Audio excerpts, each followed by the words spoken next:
mean, the acceptance to a second vein is only more intriguing. What lies just beyond that now is the next question. We've had this hit now on hole 136. We've hit it again on 154, and we are now currently working on 155. All right, welcome back inside our proactive newsroom. And joining me now is Mike Stark. He is the CEO of Arizona Gold and Silver. And Mike, it's great to see you again. How are you? Very well. Good morning.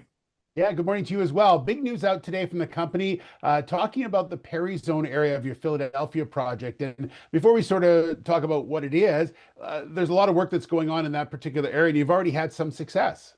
We have, Steve. This vein started roughly 30 feet from surface, and now we're now below 900 feet. It's continuous. It appears to be getting a little wider, but more importantly, the grades are increasing at depth, which is Yeah. exactly the look that we're looking for.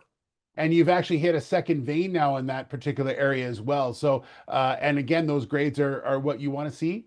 More so than ever. I mean, the acceptance to a second vein is only more intriguing. What lies just beyond that now is the next question. We've had this hit now on hole 136. We've hit it again on 154, and we are now currently working on 155. In fact, we're actually hitting this vein now continuously down dip. We started roughly 30 feet from the surface, Steve, and we are now below 900 feet, and it's continuous. It appears that it's maybe even widening, which is why we've maybe encountered this second vein.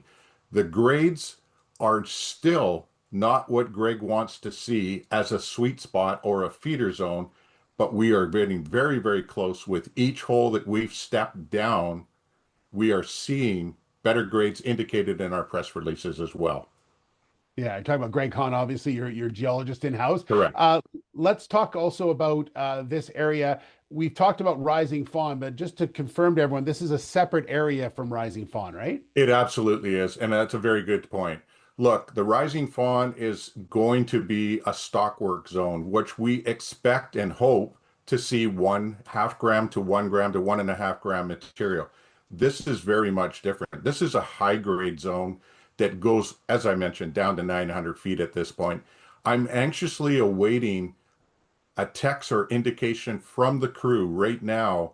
They are drilling, and we are starting to see smoke, and hopefully we see fire below that. That's a terminology I like to use. But in actuality, we are starting to enter the zone where the target should be.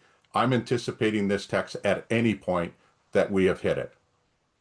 All right. Well, we'll keep an eye on that for sure. And as you mentioned, there is lots of drilling going on still there as well, and exciting times it seems for the work that's getting done there, Mike. Hey, it's even more flattering, Steve. Look, we just did some math, and I was working with this with one of the other members of the team.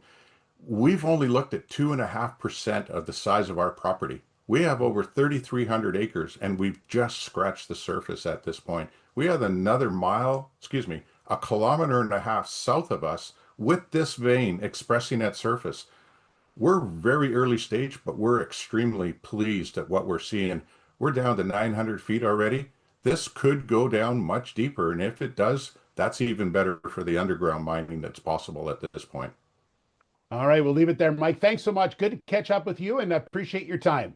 Thank you ever so much. You take care. All right. There's Mike Stark, the CEO of Arizona Gold and Silver.